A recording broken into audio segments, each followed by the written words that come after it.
Hi everyone, thanks for the opportunity to present today, really appreciate it. So what I want to talk about is what's for us a 2-year and realistically an ongoing journey to move our entire GIS infrastructure across to using Esri at the core of it. I'll start by talking through the current GIS landscape and how that is relevant to us in a utility context, and I guess for any asset-intensive organisation. Explain the approach and the key items that we use to convince the business that it was of value to make this investment. Talk through some of the ways that we've, I guess, had to focus on understanding the GIS landscape and use within the organisation and where we're prioritising our efforts, and then explain how we're continuing to deliver value while setting up this not insignificant project. So what do we do at Melbourne Water? So from water supply across to sewerage, 2 major treatment plants, through to the stormwater drains, and especially our waterways and land, which are really complex GIS assets that are not defined in a SCADA system. We've got, I guess, 1,600 employees, including contractors, so 1,100 Melbourne Water people, plus those external agencies, an existing legacy GIS product that we're looking to transition across, and we've had an Esri environment in place for the last 5 years for some components of the enterprise software that we use, and within that we've got several 100,000 assets and locations, so a relatively complex environment. And with that we've got multiple spatial products that have been either introduced in larger projects or been built from the ground up. The way that we've found, as we've started to talk to the business about what they want to understand from a location perspective in Melbourne Water, is information not just across space but also across time. So it's really important to take that into consideration when you're architecting your data models within the GIS that we found, and considering how your different business units are using that. One of those aspects there is the different, I guess, cross-functional roles that you have, where you have teams that are looking at strategic bits of information, for example, large strategy documents that encompass your whole environment, or detailed surveys of borehole indexes within a greenfield construction site, across to how that information is used from an asset management, works management perspective, but then all the way down to the operations teams and how they understand that real-time information and how they can drive GIS value out of it. Understanding both these dimensions, and then I guess that risk and safety element that cuts across it, has been quite enlightening for us, because previously we were just trying to understand, can we tie everything back to a core asset, for example, or a core property, and it's more complex than that. And we've had discussions over the last few years about how we can align a SCADA-based process-driven hierarchy with a customer-centric property and developer hierarchy with an asset-centric hierarchy, and then across that a practical understanding of how our maintenance and capital teams aggregate information into, I guess, work zones or areas. So we've had many discussions in the past about being able to reconcile those across and have a beautiful integrated complex system. I think practically what we're starting to understand is instead you can use GIS to overlay that information, produce data products and components like map services and dashboards, and that can dynamically generate those insights of where those different activities and opportunities at different times and scales intersect. So we have this understanding intrinsically within GIS teams to get those business discussions and questions, but how do you articulate that to management, who the people that hold the purse strings?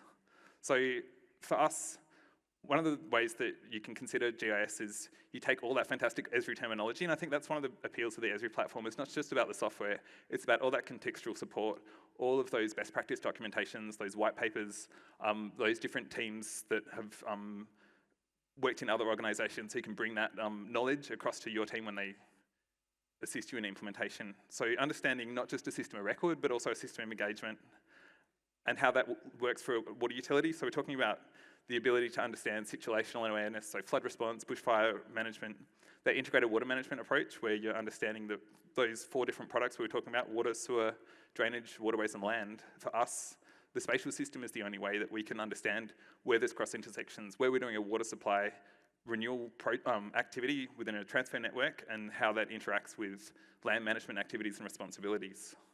And then similarly, that system of insight. So with regard to that, you have business users who maybe don't understand GIS as a solution, but they definitely understand maps. So these are those people who are going out to talk to other agencies. These are managers who are taking snapshots of Google Maps and using that great GIS bit of software, Microsoft Paint, you might have heard of.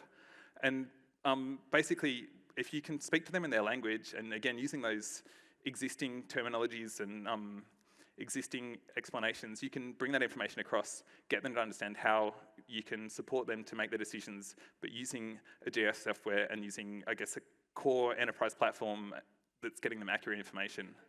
So where we're at is we've got this legacy system, we've got an old Oracle database that's replicated across to our Esri database with a whole bunch of manual replications across to IBM Maximo product. And then from that, that's driving a whole bunch of information into a bunch of key systems from CRM across to asset management, drainage management, our SCADA system, OSIPI, GeoEvent integration, that's all really well and nice. But because that's drawing from a system of record that is out of date, then we have an issue where users don't have confidence in that information. And as well as that, you've got all those future activities that people want to talk about, like BIM, field forms, rich media, data sharing and all that sort of thing. So being able to articulate to our business that if we move those core desktop GIS users across, but more importantly, those workflows and that data into one key environment, you can essentially turn that diagram upside down almost and take information from all those systems and get cross-functional insights.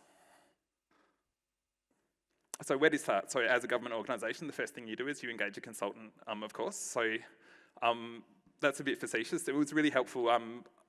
Esri Australia gave us this really clear, tangible document that we could demonstrate to the business. All of those red items, I don't know if you can read them here, but it was talking about, do you actually have detailed understanding of your GIS workflow? Everyone conceptually understands it. And again, your GIS and asset management and data management teams understand that, and your IT teams. But to have it clearly documented and basically to be able to stand, well, the best practice approach to moving forward with a project like this is you need all of that rich information about what you want to do to be able to understand how you're going to deploy that technology stack to support it, and then what business processes you need to change and prioritise. That's a massive undertaking though, so really, how do you have the time and resources to build all of that, I guess, IP and all of that knowledge and map all those business processes which don't exist and document it all and produce all those nice Visio diagrams? So we've taken, I guess, an approach where we've been able to get an endorsement to move our as-is infrastructure across and continue to deliver some value and take those high priority activities and key business stakeholders that are already endorsed, already, I guess, involved in the GIS platform and uplift and transition them across. And as well, I guess, put out some sort of tantalising bits to bring in those bits of the business that aren't necessarily across it to get their endorsement, which then pushes that funding up and gets approval, I guess. So, and again, using that Esri language, looking at those patterns of use and defining a really clear program vision was adequate for us to get the that endorsement and get people engaged who wouldn't be otherwise. And this has come up previously in those earlier discussions today around making sure you're an evangelist for GIS in your organisation. So we've done a whole bunch of engagement across all our different high-level stakeholders, but also understood and produced a stakeholder map of who those key SMEs are in our operational teams who traditionally look at SCADA, but they've got a really good understanding of the assets and the information that's most important for decision making. So by taking small pieces of that data in a manageable way and producing a visualization in GIS that can help a quite straightforward and clear decision support, you can then showcase that to the rest of the business. So it's not a radical approach, but being able to, I guess, have a structured way to ensure that you touch each of your business units and being able to understand the full picture of what's happening, but then just present those relevant components to the individual units has really helped. And we've also got this legacy, I guess, record of all of those challenges that business users have. So we've got GIS strategies from 2005, 2009, 2013, and all of them say things like, oh, we're going to comply with ISO metadata standards, and we need more discoverability, and data sharing is an issue. So none of these capabilities, I guess none of the challenges are new, but what's different now is the capabilities you get with, say, the Esri platform to be able to actually deliver on those and deliver on them in a sustainable way. So for us, it's not about standing up an IT capital project, delivering something that we can't maintain, but making sure that we deliver to a level that is sustainable within the business. So that question of, do you tackle the, I guess, the problem and the problem statement of how do you capture organisations' GIS needs from the top down and bottom up? That top down approach wasn't necessarily working to get adequate detail to start doing things like mapping out that data model. So we went on this big investigative dig and we found, yeah, we've got 650 corporate data sets, they're really nicely maintained. But then slightly later you realise you've got 1.2 million map info tab files that need to somehow be managed, 65,000 workspaces. And so, yeah, and you've got some little widget from 1997 that people still click on and use, and that gives them that great information that's running on an Access database from back then. So it's a little bit terrifying, and I guess the documentation for all that definitely hasn't been maintained over the years. But by talking to all those individual business users and assigning ownership, and at the same time building some governance in place, so we've set up a community of practice and associated working groups with representatives from the different business users, tackling different, I guess, facets around architecture, around the data model, around our process, around communication and visualization, and getting people who maybe traditionally were I guess, desk-bound or internally focused. GIS people are often, dare I say, quite work-focused, and you could even say introverted, and even those experts within the organisation, within those operations teams, know their area really well, but they don't necessarily get given the authority to go and spruik their knowledge to the rest of the business. What we found is people who know a lot are often really consciously aware of that they don't know there's other people in the business who their information could be useful for, but they don't realise what benefit it could be provided by delivering it in a cross-functional way. So by identifying those individual users and I guess giving them the accountability, but more importantly, the authorising them and allowing them and uplifting them to present certain data sets in a way and be able to say, yeah, this is our authoritative information around, I guess, where our expenditure is or where our water supply risks are, and explain to them that we can register this data set and make it available, make it usable by the business. They're actually really chuffed because suddenly something that they spend hours on is then being used more and more. And so one other aspect with that was building this, you can't quite see it, but understanding that dependency between, I guess, data sets and services and web maps and web applications. So being able to map that out from a tree perspective and understand, well, if we make a change in that, here's the cascading consequences. So I stole this idea from a presentation at one of the Esri US conferences, and I guess had to restructure it because, but essentially using the ArcGIS Python API, and the portal functionality, you can essentially mine all of that content that people have constructed organically and then present it in a structured way. And so then by building a toolbox out of that, you can start to get this rich inventory of how GIS is used in your organisation and get people to then understand, well, the information that I've got can be used more broadly or it's being underutilised, and how can I promote that? And that's also then preventing rework, where we understand, well, we've solved that problem and this is how we solved it and we can apply that elsewhere. So after mapping all those processes out, again, nothing radical, but basically being able to define all those processes, score them out, and then map them on a matrix is then allowing us to work out, well, over the next 6 months, how do we then prioritise those, I guess, low effort, high value processes? Nothing radical, but again, it's a pretty, I guess you need to spend the time and effort to do that. So rather than charging forwards and making some assumptions, talk to business users and make sure that they're involved in that prioritisation process, and because they can understand those dependencies within those business units. Going back to that question around how do people understand hierarchy, especially from planning down through to operations or across through to operations. Traditionally, we looked at that asset register, and that's often linked to your GIS. You might have a finance register as well, just to complicate things. You've got this data hierarchy, perhaps, if you're an asset organisation, some sort of process-based network-style model, and they don't replicate. It's a many-to-many relationship. It's quite complex, and you think, oh, it's a resolvable one, and we could join those up. But also, then you've got to consider you've got your drawing register, and you've got CAD. You've got also your O&M sites that I mentioned. So talking about how do people understand when people are talking about works and activities happening at that site, they say, oh, it's happening within the power plant, or it's happening within Zone 55 West, and they all know what that means, but outside of that organisation, people don't. So being able to understand, if you've got multiple registries and hierarchies, that's fine, as long as it's documented and everyone has a clear picture. It becomes a manageable, definable set, and then you can link them across. And I guess that customer-centric information around property and some really interesting stuff from Simon from that network data set, and being able to basically understand, well, even if you have something that's not explicitly spatially related, you can understand what's that dynamic relationship between them. So yeah, accepting that complexity allows you to then gain insights that otherwise you'd put in the too hard basket. Just a high-level program to give you an idea of scale. So we're looking out to 2021, essentially. We're upgrading to the 10.7 platform, enterprise license, all that jazz, which is great. And I guess the key learning here was realizing that we can't tackle this in a single year project. So being able to phase it appropriately and talking to every single other client and customer that we knew to understand, well, where were those challenges and what did they do with it? So I can't stress enough the importance of going to conferences like this and reaching out through Esri to to your peers in any fashion to prevent you from making the same mistakes they did. And it is your one chance to do it again. That whole thing where GIS is the orphan child off to the side, you don't often get the spotlight put on you. So take the time to put the effort in and do things right for once rather than it just being tacked onto the side is really important.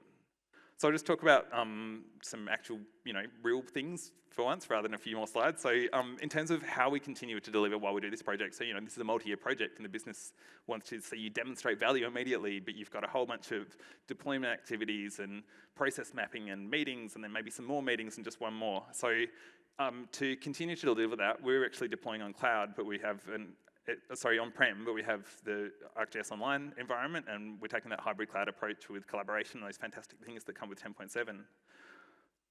So field data collection is one example where we've been able to spin up those Survey 123 forms and those collector apps and those dashboards and build integrations back through Python scripts and or GeoEvent in some instances, which actually has worked really well for us, and it's an integration tool because, again, it doesn't require scheduled tasks and involvement of IT teams. You can, and people with dedicated scripting knowledge, you can do that all via configuration. So understanding, I guess, that we can build these forms and start to deliver value has meant that we were trying to understand, well, who are the resources that are going to do that?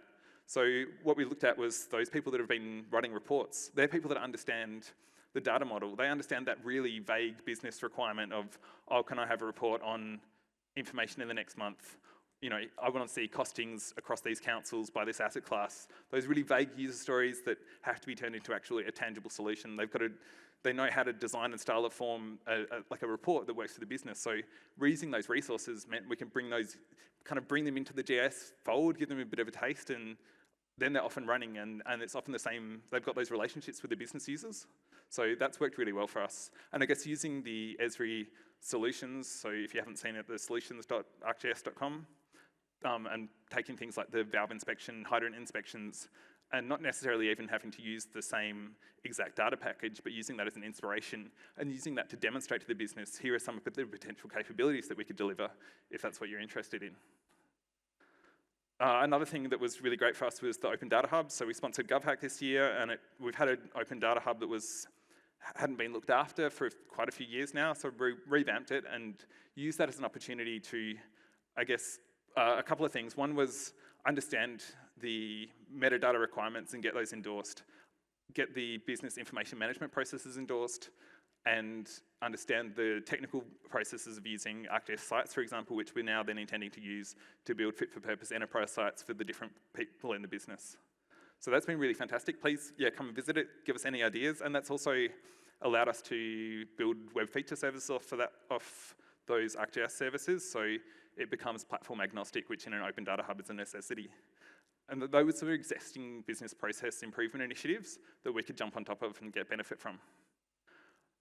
This is a web map that was actually built quite a few years ago, but had been underutilized. So this was a fit for purpose. Again, we've got a 10.3 environment, so we don't have the nice new operations dashboards, but we could use the same, I guess, design of operations dashboards that you'll see in examples all across the internet and from other organizations to build a web map that provided that equivalent information. So real-time data from SCADA, from Bureau of Meteorology, from CFA incidents, our work orders from Maximo activities, and being able to basically take that which was built for the waterway and land part of the business and represent that to water supply. So I guess trawling back through some of those old products, dusting them off, giving them a fresh coat of paint, has then been able to get that buy-in from those non-GIS teams and those data products that we produced, that building that integration for CFA incidents, for example. Now we can use that across a whole bunch of different components. The SmarterWX platform is another example where, aside from the license cost of the product, which is really low, we managed to deploy and implement this with no, I guess, IT capital funding or additional resources, just with BAU. And so that was using a combination of endorsement at a manager level, getting them to have buy-in to share our data with other organisations, which they're really keen on, but basically saying, well, here's a solution, ready to go. And then, for example, being able to repurpose the data products we put into that and saying, well, if your organisation that's not yet on the platform, we can make it available as a data set. So just our Melbourne Water data. And it also kind of, you can present that and say, well, if you wanted to see other organisations' data, here's a product that you could use. So as a government organisation, we obviously can't push people down to use particular software, but we can certainly explain to those the value that we get out of it. So that's been really fantastic. And it's also led a whole bunch of discussions around that cross-functional grouping again across that water supply, sewerage, drainage, to try and get that integrated water management approach where we can now see in a single data set and then subsequently in single spatial visualizations and also from an analysis point of view of understanding hotspots and expenditure across areas where, I guess, the discussions that forced, which was, what does the status mean? What do we mean when a project started and finished on ground? And that temporal scale, bringing that information back into it, having a tangible solution that was available that then we could, which forced asking some of those questions, forced people to have a decision on those points, has been really helpful. So a little bit of spooking, the more people on it, the better, but yeah, I'd encourage you all to jump on, definitely. So, and then again, that forced a bunch of discussions with other agencies, which has led to a whole bunch of really interesting discussions with DELP around sharing information that then drives these projects, so that reference information, those priority areas. One example was the Healthy Waterway Strategy, which is a huge co-design activity that we're undertaking to, I guess, determine our investment for environmental work across the next 5 years. So that's with councils, with friends of groups, you know, from any organisation scale, from a few people through to a large organisation. So understanding how can we use the Esri platform to basically meet the needs of those. And so by understanding with the ArcGIS Open Data Hub and then potential things around the Hub Premium product, can we leverage that and basically look towards one day maybe doing something like the SA government where we've got an interagency sharing platform on the same bit of software? That'd be amazing. And the other thing is, you've got to have some 3D stuff in there. So the people that don't understand GIS, as soon as you put a 3D model in front of it, they go crazy. So even if it's just one model, look at that capability. And yeah, it's been really helpful for us. I really wanted to put a demo up, but unfortunately there were some challenges of basically the Sylvan 3D treatment plant that we have and being able to use GeoEvent to bring data across from our ISI platform from SCADA and getting that real-time visualization. So actually taking a practical step towards that idea of a digital twin. Everyone talks about it, it's a great buzzword. Yeah, definitely jump on that and use it. It's not a huge amount of effort and people love it. And similarly for, we purchased I think it's the Aerometrics dataset for Greater Melbourne. It's an amazing dataset. So if you don't have that data, don't stop there. I understand investment in data and purchasing that, people expect all this stuff to come for free, but it's entirely acceptable to purchase those data sets. We did the same for some of our non-spatial information around asset catalogs and hierarchies. So I guess don't be afraid of and consider that within the framework of how you're approaching your GIS platform. So with that, we're able to start discussing how do we understand easements and reservations for pipes in 3D under the ground. So yeah, that's led to a whole bunch of discussions now with those interagency projects like the level crossing removal authorities and the large amount of transport infrastructure that's going on at the moment. That's the end of my presentation. So yeah, thanks very much.